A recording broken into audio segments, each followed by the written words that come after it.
পরিমাণের মাগফিরাত নসিব করো, আমি তোমার দরবার থেকে গুনাহ মাপ নিয়ে নিষ্পাপ হতে চাই, এবং আমার পাশে যারা আমাকে ভালোবাসে, আমার প্রতিবেশী, আমার গুরুজন, আত্মীয় স্বজন, তাদেরকেও তুমি মাগফিরাত দান করো। বলেন সুবহানাল্লাহ। মাগফিরাতের অর্থই এটা।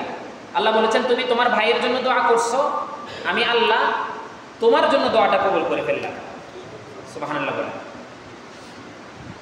এই জন্য মাগফিরাতের অর্থ হলো আমি নিজের জন্য দোয়া করলে হবে না, আমার আশপাশে যারা আছে তাদের জন্য ক্ষমা চাইতে হবে। আল্লাহ আমাকেও মাফ করো, সবাইকেও মাফ করে দাও। বলেন না সুবহানাল্লাহ।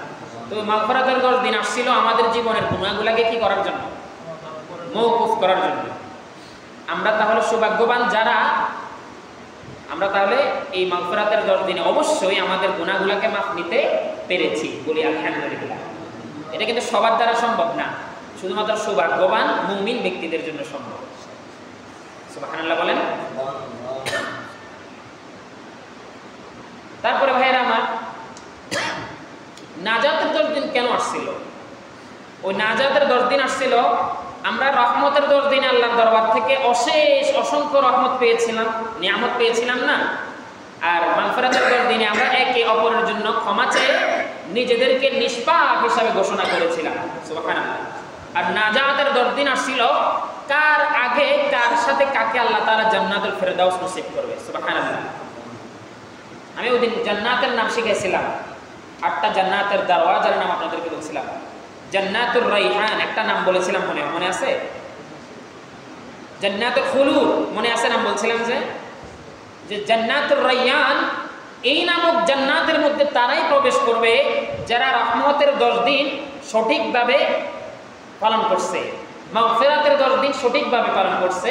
তারা ওই নাজাতের 10 দিনের মধ্যে নিজেদেরকে ওইভাবে তারা মানে পরিবেশন করবে যেভাবে একজন ফেরেশতা নিষ্পাপ হিসাবে দুনিয়ার জমিনে আগমন করে। বলেন সুবহানাল্লাহ। আমি কি আপনাদেরকে বুঝাতে পেরেছি ভাই? রহমতের 10 দিন সঠিকভাবে পালন করেছেন, মাগফিরাতের 10 দিন সঠিকভাবে পালন করেছেন, এবার নাজাতের 10 দিনে আপনি সঠিকভাবে পালন করতে পারেন নাই, শুধুমাত্র আগমন করেছেন। নাজাতের 10 দিন আপনি মাত্র রোজা শুরু করেছেন। আল্লাহ বলেছেন ওই রহমতের 10 দিন, ওই মাগফিরাতের 10 দিনকে আমি আল্লাহ প্লাস মাইনাস করে আমি আল্লাহ এই নাজাতের 10 দিনে তাকে জান্নাতি ঘোষণা করে দিয়েছি। এবার বুঝছেন আমার কথা? জান্নাতি সার্টিফিকেট কিভাবে পাওয়া যায়? এই জান্নাতি সার্টিফিকেট রমজানের শেষ 10 দিনে পাওয়া যায়। সুবহানাল্লাহ বলেন। শেষ 10 দিনে পাওয়া যায়। এই জন্য এই শেষ 10 দিনে 3টা নিয়ামত। 1 নম্বরে কোরআন নাজিলের রাত্র। সুবহানাল্লাহ। কোরআন নাজিলের রাত্র কি শেষ 10 দিনে না? জি। তারপরে আরেকটা নিয়ামত কি? এই রাত্রিতে মানুষের ভাগ্য পরিবর্তন করা হয়। সূরাতুল কদরের মধ্যে লেখা আছে। সুবহানাল্লাহ। এই রাত্রিতে আমরা কোরআন পেয়েছি, তার মানে নিজেদের জীবনটাকে পরিবর্তন করার সুযোগ পেয়েছি। সুবহানাল্লাহ। আবার এই রাত্রিতে আমাদের ভাগ্যটা এলোমেলো ছিল, ভাগ্যের মধ্যে বিভিন্ন বিপদ আপদ ছিল। এই রাত্রির মধ্যে বিপদ আপদগুলিকে দূর করে দিয়ে এই রাত্রির মধ্যে ভাগ্যটাকে আল্লাহ সহানুভূতিশীল, ভাগ্যটার মধ্যে আল্লাহ তাআলা রহমত দান করে দিয়েছে। ভাগ্যের মধ্যে যে বিপদ আপদ ছিল সেগুলো আল্লাহ দূর করে দিয়েছে। সুবহানাল্লাহ বলেন। এরপরে 3 নাম্বার কি? 3 নম্বরে এই রাত্রির মধ্যে আল্লাহ তাআলা এমন একটি নিয়ামত আমাদেরকে দান করেছে, যে নিয়ামতের নাম হচ্ছে বাইনাল ইতিকাফ। মানে এই রাত্রির মধ্যে রূহের ফেরেশতা এসেছিল সমস্ত পৃথিবীর মানুষকে রহমত দেওয়ার জন্য, স্পেশালি রহমত। যে রহমত প্রথম 10 দিনেও আপনি পান নাই, দ্বিতীয় 10 দিনেও পান নাই, যে রহমত আপনি মক্কা মদিনা হজ করেও পান নাই, কিন্তু এই রহমত আপনি আপনার বাড়ির আঙিনায়, আপনার মসজিদে, আপনার ঘরে আপনি যে আল্লাহ তাআলার খুশির জন্য যে আপনি ধ্যান করেছিলেন, ধ্যান এটাকে বাংলাতে কি বলে ভাই? ধ্যান বলে, মুরাকাবা বলে, আরবিতে ইতিকাফ বলে। সুবহানাল্লাহ বলে। এই 10 দিনের মধ্যে আপনি যে 3 দিন, 7 দিন, 5 দিন অথবা 9 দিন যে আপনি আল্লাহর ধ্যান করছিলেন, আল্লাহর জন্য যে আপনাকে নিজেকে বিলিয়ে দিয়েছিলেন, আল্লাহ বলেছেন এমন রহমত আমি নাজিল করেছি বান্দা, যে রহমত মক্কা মদিনা ঘুরেও তুমি পাও নাই। সুবহানাল্লাহ বলেন। মক্কা মদিনা আপনি 5 লক্ষ টাকা খরচ করে যদি বড় হজ করেন, একটা একটা বড় হজের সওয়াব পাবেন, কবুল হতেও পারে নাও হতে পারে, 50-50। আপনারা আমার কথা কি বুঝতেছেন? আপনি যে হজ করবেন 5 লক্ষ 10 লক্ষ টাকা খরচ করে যাই করেন, আপনার যে হজটা কবুল হয়েছে এমন কোনো গ্যারান্টি কি আছে? কথা বললে তো আমি বুঝি না, কোনো গ্যারান্টি আছে? কোনো গ্যারান্টি নাই। আপনি 5 লক্ষ টাকা খরচ করে বড় হজ করেন, 1.5 লক্ষ টাকা করে উমরা হজ করেন, কোনো অসুবিধা নাই। আপনার এই যে হজ কবুল হয়েছে এমন কোনো গ্যারান্টি কোরআনে এবং হাদিসে দিতে পারে নাই। সুবহানাল্লাহ বলেন। বলো হুজুর আপনি এটা কি বলতেছেন? হ্যাঁ ভাই, এটাই রাইট। এটা কেউ লিখিত দিতে পারবে না আপনার হজ কবুল হয়েছে, কিন্তু আশা করা যায়। কি করা যায়? আশা করা যায়। হ্যাঁ আল্লাহ, আমার জীবনের শুরু থেকে পুঞ্জীবিত সম্পদ, অর্জিত সম্পদ, যে সম্পদের মধ্যে 1 বিন্দু পরিমাণ সুদের টাকা নাই, 1 বিন্দু পরিমাণ ঘুষের টাকা নাই, 1 অণু পরিমাণ জুলুমের টাকা নাই, 1 অণু পরিমাণ কাউকে ধোঁকা দিছি এরকম টাকা নাই। সম্পূর্ণ হালাল হালাল হালাল, যে টাকার মধ্যে কোনো ধরনের 2 নাম্বার নাই। এই ধরনের টাকা দিয়ে যদি আপনি হজ করেন, বড় হজ হোক, উমরা হজ হোক, অথবা মসজিদের দান হোক, সাদাকা হোক, যেটা হোক, 100% গ্যারান্টি এটা কবুল হয়ে যাবে। 100%-এর মধ্যে 100% গ্যারান্টি, 90% না, 100%-এর মধ্যে 100% গ্যারান্টি এটা কবুল হবেই হবে। সুবহানাল্লাহ বলেন। এবারে আপনি আর আমি মিলাই দেখতে হবে, হিসাব নিকাশ করতে হবে। আমি যে বড় হজ করলাম, উমরা হজ করলাম, ওই বড় হজ আর উমরা হজের মধ্যে 100-তে 100% কি হালাল আছে কিনা, নাকি এটার ভিতরে 2 নাম্বারও আছে? এবারে যদি 2 নাম্বার থাকে তাহলে তো হজটা বিধা গেল গা। 50-50, কবুল হতেও পারে নাও হতে পারে, সন্দেহ তো রয়ে গেল। সুবহানাল্লাহ বলেন। এরপরে আপনি মসজিদে মাদ্রাসায় দান করেছেন, আলহামদুলিল্লাহ, আল্লাহ আপনার দানকে কবুল করে বলে আমিন। কিন্তু আপনি যে দান করেছেন ওই দানের মধ্যেও যদি সেম থাকে, সুদের টাকা, ঘুষের টাকা, ওই যে সিনেমা হলের টাকা, দোকানে সিনেমা হল খুলছেন, ওই সিনেমা হল থেকে ইনকাম আসছে ওই টাকা, আস্তাগফিরুল্লাহ বলেন। দোকানে এমন কিছু খেলা আপনি খুলছেন যে খেলাগুলো সুদের লেনদেন হয়। কিছু খেলা আছে, আমি নাম জানি না, জুয়া খেলা। জুয়া, আসলে জুয়া জিনিসটা এখনো আমি বুঝিনি এটা কেমন। আপনারা কি বুঝেন জুয়া খেলাটা মানে কিরকম ভাই? মানে কি এটা কি বেট ধরা, মানে অমুক খেলাটা তুমি পারলে বা জিতলে তোমাকে এত টাকা দেওয়া হবে, এটাকে জুয়া বলা হয় নাকি অন্য কিছু? আমি এখনো বুঝি না, জুয়া জিনিসটা কি। কিন্তু আমি এতটুকু বুঝি কোরআন হাদিস থেকে পড়ে, যেই খেলার মধ্যে বিনিময় গ্রহণ করা হয়। আমার কথা কি বুঝতেছেন? যে খেলার মধ্যে বিনিময় গ্রহণ করা হয় এবং যে খেলার মধ্যে সতর ভঙ্গ করা হয়, 2টা কথা আছে। একটা খেলার মধ্যে আপনার সব ঠিক আছে, কিন্তু আপনার ফরজ যে সতর, মানে টাকনুকিরার উপরে এই হাঁটুর নিচে আপনার কাপড় নাই, আপনার কাপড়টা হচ্ছে টাকনুকি হাঁটুর উপরে, বাচ্চা ফোলাফানের মতো ফ্যান পড়েছেন, আছে না এরকম কিছু খেলা? তার মানে যে খেলার মধ্যে আপনার ফরদা নষ্ট হয় ওই খেলা হারাম, নাউজুবিল্লাহ। এবং যে খেলার মধ্যে এই করা হয়, তুমি জিতলে কি জানি বলে না, অমুক ব্যক্তি জিতবেই, এরকম কিছু বলা হয় না, অমুক ব্যক্তি জিতবেই। এবারে আরেকজন বলে যে না জিতবে না, এই বলে যে জিতবে, জিতলে 1 লক্ষ টাকা, আছে না? ঠিক না? এরকম তো মনে হয় জুয়াটা এরকম। হ্যাঁ গুড, কাকা বলতে পারছে, আমি বুঝাতে পারতেছি না, চেষ্টা করতেছি। মনে করেন ইন্ডিয়া বাংলাদেশ খেলতেছে, বাংলাদেশ মুসলিম রাষ্ট্র হিসাবে ফুল ফর্দা, হ্যাঁ, ফুল ইসলামিক পোশাক, ফুল পোশাক, আর ইন্ডিয়া ইহুদি রাষ্ট্র হিসাবে তাদের অর্ধেক পোশাক, বুঝিয়েন। কিন্তু বাংলাদেশের কিছু সংখ্যক লোক বলতেছে বাংলাদেশ জিতবে, আর ইন্ডিয়াওয়ালারা বলতেছে যে না আমাদের ইন্ডিয়া জিতবে। এখনো কিন্তু খেলা শুরু হয় নাই, খেলা এখনো কিন্তু শুরু হয় বাংলাদেশ জিতবে, আর ইন্ডিয়া বলতেছে না ইন্ডিয়া জিতবে। এরকম একটা সম্ভাবনা নিয়ে, যেটার মধ্যে কোনো ইনশাআল্লাহ শব্দটা নাই। আল্লাহ চাইলে জিতবে। এবারে আসুন, যুক্তিতে আসুন, হাদিসে আসুন। আল্লাহ চাইলে জিতবে, আল্লাহ চাইলে তারা বিজয় হবে, এই ধরনের শব্দ না বলে বলছে না ওরা জিতবে। আর এরা বলছে যে ঠিক আছে বাংলাদেশ জিতবে, এটা গ্যারান্টি কি? কয়েক লক্ষ টাকা গ্যারান্টি। এটাকে বলে জুয়া। বুঝছেন এবারে জুয়া কাকে বলে? তার মানে এক ব্যক্তি হারবে, এক ব্যক্তি জিতবে। এটা কার কাছে?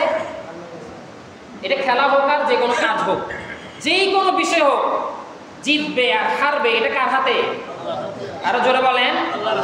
আপনি জানেন, আমি জানি, তা আপনি আর আমি যে 1 লক্ষ টাকা 1 কোটি টাকা নির্ধারণ করে অমুক লোককে খেলার আগে জিতাই দিলাম, অমুক লোককে খেলার আগে হারাই দিলাম, এটাকে জুয়া বলা হয়, শিরিক বলা হয়। শুধু জুয়া না, শিরিক বলা হয়। তার মানে আল্লাহর উপরে কথা বলা হয়েছে। নাউযুবিল্লাহ। এবারে বুঝছেন? এতক্ষণ আমি নিজেও বুঝতেছিলাম না আপনাদেরকে কিভাবে বোঝাবো। আল্লাহর হুকুম, আল্লাহ সাহায্য করছে, এখন আমিও বুঝতেছি, আপনাদেরকে বুঝাই ফেলতেছি। তাহলে আমার আল্লাহর নাম না নিয়ে, আল্লাহর উপরে ভরসা না করে আপনি যদি কাউকে আনুমানিক করে জিতিয়ে দেন, আবার কাউকে আনুমানিক করে হারিয়ে দেন, দুইটা গুনাহ। 1 নম্বরে শিরিকের গুনাহ হবে, শিরিকের গুনাহ। 2 নম্বরে জুয়ার গুনাহ হবে। নাউযুবিল্লাহ বলেন। ও আর একটা গুনাহ আছে, আপনি যে সতর আপনার ফরজ ফরদা যে নষ্ট করে খেলেছেন, এই 3টা গুনাহ একজন খেলোয়াড়ের হবে, এবং ওই খেলার যে আঞ্জাম দিয়েছে, খেলার অনুষ্ঠানটা যারা করেছে তাদের হবে, যারা খেলাটা দেখেছে সাপোর্ট করেছে তাদেরও হবে। নাউযুবিল্লাহ বলেন। 3 ধরনের গুনাহ 3 জনেরই হবে। আল্লাহ যেন আমাদেরকে হেফাজত করে, বলি আমিন। আমি মূলত আজকে আলোচনা শুরু করছিলাম নামাজ নিয়ে। তাহলে আমরা রমজান মাসে 3টি নিয়ামত পেয়েছিলাম। এক হলো কোরআন, এক হলো রিজিক পরিবর্তন, আর একটা হলো এমন পরিমাণের রহমত, যে পরিমাণের রহমত আমরা মক্কা মদিনায় হজ করার পরেও, মসজিদ মাদ্রাসায় দান করার পরেও আমাদের যে হজ কবুল হচ্ছে, দান সাদাকা কবুল হচ্ছে, কোনো গ্যারান্টি নাই। কিন্তু যে ব্যক্তি ইতিকাফ করবে, রমজানের শেষ 10 দিনের বেজর রাত্রিগুলো করেছিল বা করবে, অতীতে করেছিল বা ভবিষ্যতে করবে, এমন আশাবাদী যারা, আল্লাহ বলেছেন 100% গ্যারান্টি, আমি আল্লাহ তাদের ইতিকাফের মধ্যে 60টি উমরা হজের সওয়াব দান করে দেব। এখানে কোনো লুকোচুরি নাই, এটা 100% গ্যারান্টি দিয়ে দিয়েছেন আল্লাহ। সুবহানাল্লাহ বলেন। তাহলে এবার বলেন এখানে কেন? এখানে 3টা কারণ। 1 নম্বরে, এখানে আপনি যে ইতিকাফ করতেছেন আপনার কোনো টাকা খরচ হচ্ছে? সুবহানাল্লাহ বলেন। 2 নম্বরে, আপনি যে ইতিকাফ করতেছেন, আপনি যে রোজা রাখতেছেন, পৃথিবীর সব কিছু দেখাই করা যায়, কিন্তু রোজাটা কি দেখা দেখা করা যায়? একটু কথা বলেন। আপনি নামাজ পড়লে দুইটা প্রশ্ন আসতে পারে। হয়তো আপনি আল্লাহর ভয়ে নামাজ পড়তেছেন, না হয় কাউকে দেখানোর জন্য পড়তেছেন। কোন পাগলেও কি সারাটা দিন ফজরের নামাজ থেকে শুরু করে মাগরিব পর্যন্ত কাউকে দেখানোর জন্য রোজা থাকবে? একজন পাগল, এখন বুঝছেন আপনি আমার কথা? একজন পাগল হলেও সে একটু পরে তার খিদা লাগবে, একটু পরে সে কোনো না কোনো দিকে গিয়ে কারো কাছে চাইবে, খাবে। একজন যদি পাগল হয়, আর একজন সুস্থ মস্তিষ্কের মানুষ যদি হয়, ফজরের নামাজের পর থেকে মাগরিবের নামাজের আগ পর্যন্ত এত দিন, এত বড় লং টাইম, 16 ঘন্টা 15 ঘন্টা একজন পাগলেও উপবাস থাকবে না। শুধুমাত্র ওই ব্যক্তি থাকবে যে ব্যক্তির অন্তরের মধ্যে ইত্তাকুল্লাহ রাব্বাকুম এই শব্দটার ভয় আছে, এই আয়াতের ভয় পরিপূর্ণ আছে। সুবহানাল্লাহ বলেন। তাহলে আল্লাহ এই 2টা কারণ হয়েছে না? এক কারণ হলো কি, তার কোনো বিনিময় হচ্ছে না, বিনিময় পাচ্ছে না, আল্লাহর ভয় ভালোবাসা। 2 নম্বরে সে উপবাস থাকতেছে, আল্লাহর ভয় ভালোবাসা। 3 নম্বরে আল্লাহ বলেছেন এখানে এমন কিছু রহমত আমি আল্লাহ নাজিল করব, সেই রহমতগুলি সে নিজের আশায় নয়, সে গ্রামবাসীকে রহমতগুলি বিতরণ করার জন্য সে ইতিকাফ করতেছে। সুবহানাল্লাহ। তাহলে এই 3টা স্বার্থের কারণে আমার আল্লাহ বলেছেন 100% গ্যারান্টি এই ইতিকাফের 3 দিন 5 দিন 7 দিন 9 দিন বেজর যদি হয়, সে যদি এই 3টি স্বার্থকে গ্রহণ করে যদি ইতিকাফ করে, মুরাকাবা করে, আমার আল্লাহর ধ্যান করে, আমি আল্লাহ 60টি কবুল উমরা হজের সওয়াব তাকে এবং তার এলাকাবাসীকে দান করে দেব। 60টি কবুল হজ। কবুল মানে কি? এগুলা মানে গ্রহণ হয়ে গেছে, আল্লাহর দরবারে লিস্ট হয়ে গেছে। সুবহানাল্লাহ বলেন। আরো কত কথা ভাই, কত হাদিস, শেষ করা যাবে না। যাই হোক, সংক্ষেপে আমি বলে ফেলি এবারে। এই যে নামাজ, একটু খেয়াল করেন।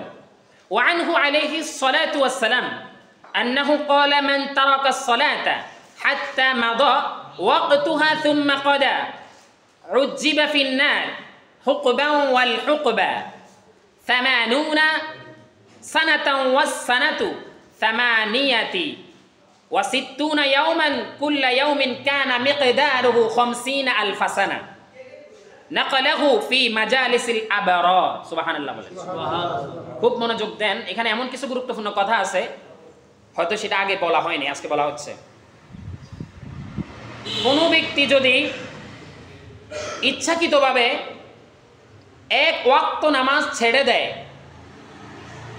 আজান শুনেছে, একামত শুনেছে, অথবা আজানও শুনে না, একামত শুনে না, কিন্তু ওয়াক্ত সম্পর্কে সে অবগত ছিল, নামাজের সময় সম্পর্কে সে জ্ঞান ছিল, এখন নামাজের টাইম। তিনটা কথা, আজান শুনছে, একামত শুনছে, মানে মসজিদের পাশে।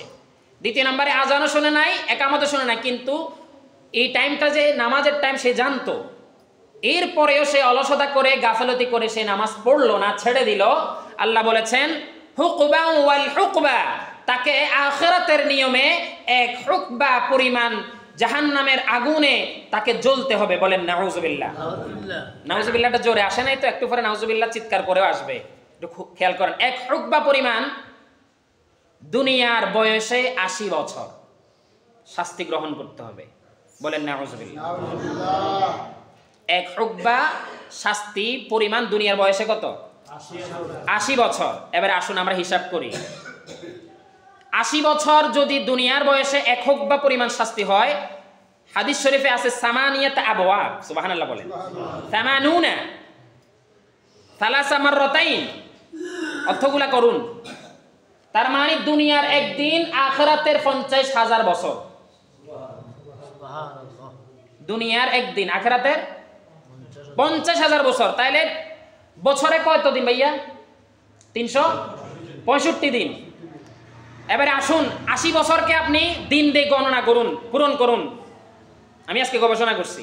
80 বছরকে যখন আপনি দিন দিয়ে গণনা করবেন, দুনিয়ার 80 বছরকে আপনি দুনিয়ার দিন দিয়ে যখন গণনা করবেন, তখন 19,200 দিন হবে। 29,200 দিন। সুবহানাল্লাহ বলেন। কত দিন? 80 বছরকে একদিন করে যদি গণনা করেন, হিসাব করেন, ক্যালকুলেটর করেন, 29,200 দিন হবে।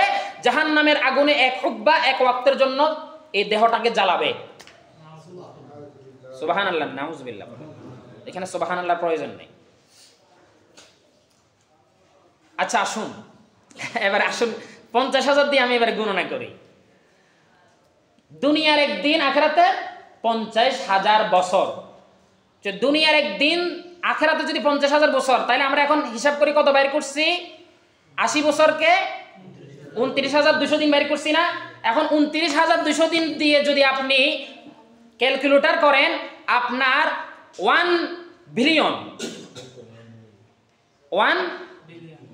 তার মানে 10,000 কোটি বছর। নাউজুবিল্লাহ বলেন। 1 বিলিয়ন, মিলিয়ন না, বিলিয়ন, 10,000 কোটি বছর।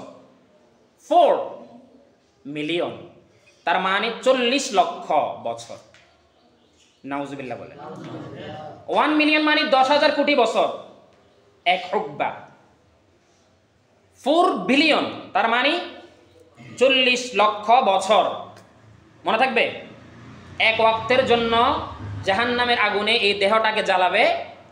শুধু কি জ্বালাবে? রুহু দিয়ে জ্বালাবে।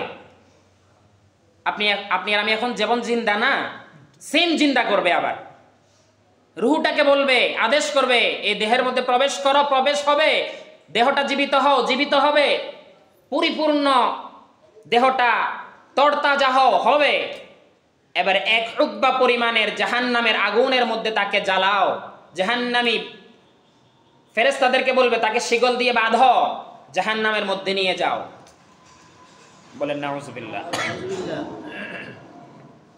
আমি আর হাদিস, কোরআন হাদিস আর বেশি বলবো না, জাস্ট একটা হাদিসে যথেষ্ট আমি মনে করি। আপনারা যদি জ্ঞানী হন যদি আপনারা যদি সচেতন হন, একটা যথেষ্ট। প্রিয় ভাইয়েরা আমার, এবার আসুন আমার আল্লাহ কোরআনে কি বলেছে শুনেন। আমার আল্লাহ কোরআনে বলেছে ওয়াস্তাঈনু বিস-সাবরি ওয়াস-সালাহ ওয়া ইন্নাহা লাকাবীরাতুন ইল্লা আলাল খাশিঈন। বলেন না সুবহানাল্লাহ। তোমরা ওই ব্যক্তিকে ভালোবাসো যে ব্যক্তি নামাজ পড়ে। কথা বুঝছেন না মনে হয়? ওই ব্যক্তির সাথে বন্ধুত্ব করো যে ব্যক্তি কি করে? নামাজ পড়ে।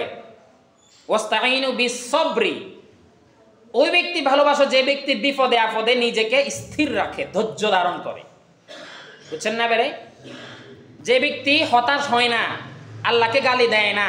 অতিরিক্ত রোদ পড়লে মরার রোদ, ঠিক না? অতিরিক্ত বৃষ্টি হলে বৃষ্টিরেও গালি দেয়, আছে না? তার মানে বৃষ্টিকে গালি দেওয়া আর আল্লাহকে গালি দেওয়া সমান কথা। বৃষ্টিটা কার হুকুমে নাজিল হয়েছে? আল্লাহর হুকুমে। এই রোদটা কার হুকুমে? আল্লাহর হুকুমে। এই রোদ যদি অতিরিক্ত রোদ যদি না হতো, আপনার এই পৃথিবীর মধ্যে রোগ বিমার এমন ভাবে ছড়াতো, মানুষ শোয়া থেকে উঠতেও পারতো না। এবারে বলেন সুবহানাল্লাহ। তাহলে বৃষ্টিটাও রহমত, রোদটাও রহমত। আপনি বুঝছেন না মনে হয়? এবারে অতিরিক্ত কেন হয়? অতিরিক্তটা আমাদের কারণে হয়। কথা কি বুঝছেন? মধ্যম পন্থা যেগুলা হয়, বৃষ্টি বলেন আর রোদ বলেন, এগুলো সবগুলা রহমত। একবারে কম সেটা আমাদের কারণে হয়, আমাদের গুনাহের কারণে। আবার একবার বেশি হলেও সেটা আমাদের গুনাহের কারণে হয়। এবারে বলেন নাউজুবিল্লাহ। কথা বুঝছেন?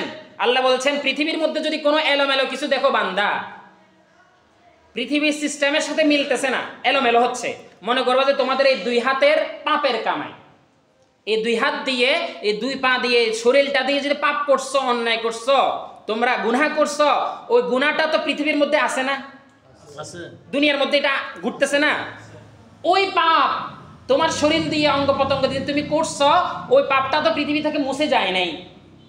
ওই পাপটা যে পৃথিবীর মধ্যে ঘুরতেছে হাওয়ার সাথে, হাওয়াটা অতিরিক্ত বেগ হয়ে ঝড় তুফান আনতেছে। এবার বুঝতেছেন? এই যে তোমরা যে এই দুই পা দিয়ে, দুই হাত দিয়ে যে পাপ করতেছ, এই সেটা হাওয়ার সাথে যাচ্ছে, রোদের গরমের সাথে যাচ্ছে, ঠান্ডার সাথে যাচ্ছে, পানির সাথে যাচ্ছে। এই তোমাদের পাপটা এই পৃথিবীর মধ্যে যখন এই পৃথিবীর প্রাকৃতিক চিত্রগুলো যখন তোমাদের এই গুনাহের ভরগুলো সহ্য করতে পারে না আর ধৈর্য ধরতে পারে না, তখন তারা বমি করে দেয়। ইদা জুলজিলাতিল আরদু জিলজালাহা, সুবহানাল্লাহ বলে। তখন তারা বমি করে দেয়। বুঝছেন না মনে হয়? মানুষ কি পানির মধ্যে গুনাহ করে না? কথা বলেন না। মানুষ তো সর্ব অবস্থায় গুনাহ করে, সর্ব অবস্থায় মানুষ গুনাহ করতেছে আল্লাহর প্রাকৃতিক এর সাথে, নিয়ামতের সাথে। এই জন্য এই প্রাকৃতিক নিয়ামতটা ধৈর্য ধরতে না পেরে সে বিরক্ত হয়ে সে তখন মধ্যমপন্থা না থেকে কখনো কখনো গজব এমনভাবে আসে একবারে নিচে চলে যায়, আবার কখনো কখনো এমনভাবে গজব আসে একবারে উপরে চলে যায়। বলেন সুবহানাল্লাহ। এজন্য প্রিয় ভাইরা আমার, অবশ্যই 5 ওয়াক্ত নামাজ পড়ব। ওয়াস্তাঈনু বিস-সাবরি ওয়াস-সালাত, আমরা নামাজ কায়েম করব, নামাজ পড়ব, এবং যারা ধৈর্যশীল ব্যক্তি তাদের সাথে বন্ধুত্ব করব, এবং যারা নামাজ পড়ে তাদের সাথে আমরা সুসম্পর্ক রাখব। তারপরে ইন্নাল্লাহা মা'আস-সাবিরিন, আমরা সব সময় বিপদে আপদে ধৈর্য ধারণ করব। তারপরে আমরা আল্লাহ তাআলার দরবারে ওয়া ইন্নাহা লাকাবীরাতুন ইল্লা আলাল খাশিঈন, যে কোনো মুসিবতে, যে কোনো পর্যায়ে আল্লাহর দরবারে আমরা ক্ষমা প্রার্থনা করব। ইন্নাল্লাহা আলা খাশিঈন, আমরা কখনো আল্লাহ ছাড়া আর কাউকে ভয় করব না। করি না এক কথা, করবো না আরেক কথা। আমরা করবো না। কোনো না কোনো পরিস্থিতির কারণে মানুষ মানুষকে ভয় করে, কিন্তু করা যাবে না। এখানে এই কথা বলেছেন 1 নাম্বার, এখানে 4টা শিক্ষা। 1 নম্বরে আপনি ওয়াকিমুস সালাত, আপনি নামাজ পড়বেন এবং নামাজের জন্য মানুষকে বলবেন, ঠিক আছে? ওয়াতুজ যাকাত, সমর্থ হওয়ার পরে নিজেও যাকাত দিবেন, অন্যদেরকেও যাকাত দেওয়ার জন্য উৎসাহিত করবেন, ঠিক আছে? ওয়ারকাউ মা'আর রাকিঈন, আপনি রুকু করবেন। রুকু মানে কি? আপনি বেশি বেশি করে রুকু করবেন। নিজের অভিজ্ঞতা, নিজের যোগ্যতাটাকে আপনি অহংকার করে দেখাবেন না। এটার অর্থ হচ্ছে যে এটা আপনি রুকু করবেন মানে যে কোনো পরিস্থিতিতে আপনার গলার কণ্ঠটা হবে নিচু, ছোট, আপনি বড় গলায় কথা বলবেন না দুনিয়ার মধ্যে, আপনি কথা বলবেন আস্তে আস্তে নরম মেজাজে। ওয়ারকাউ, সুবহানাল্লাহ বলেন। আপনি রুকু করবেন মানে কি শুধু নামাজের রুকুর কথা বুঝাইছে না, নামাজের রুকু তো এটা একটা রুকু, আর এটার বহু বচন আমি যখন অর্থ করলাম দেখলাম যে একজন মানুষ পৃথিবীর জমিনে এইভাবে নিজেকে ঝাঁকড়ি দিয়ে কথা বলে, ঝাড়ি দিয়ে কথা বলে, আমি অমুক, আমি তমুক, আমি এই, আমি সেই, এই ধরনের গরিমা করে চলা যাবে না। নমনীয়, নিচু করে চলতে হবে, কথার আওয়াজ ছোট হবে। সুবহানাল্লাহ বলেন। মার রাকিঈন, তারপরে বেশি বেশি করে রুকু করতে হবে, এবং যারা রুকু করে তাদের সাথে, মানে যারা নমনীয় ভদ্র নামাজ পড়ে তাদের সাথে নিজেদের অন্তরঙ্গ বন্ধুত্ব রাখতে হবে, আর বেনামাজির থেকে নিজেকে দূরে সরিয়ে রাখতে হবে। সুবহানাল্লাহ বলেন। পারবেন তো ইনশাল্লাহ? এই চারটা সত্য আল্লাহ যেন আমাদেরকে মেনে চলার তৌফিক দেয় বলে আমিন। আর জাহান্নামের যে শাস্তির কথা আজকে বলেছে, আল্লাহু আকবার, ওই শাস্তি থেকে যেন আল্লাহ আমাদের সবাইকে হেফাজত করে বলে আমিন। ওয়া আখির দাওয়ানা আনিল হামদুলিল্লাহি রাব্বিল আলামিন। আসসালামু আলাইকুম ওয়া রাহমাতুল্লাহ।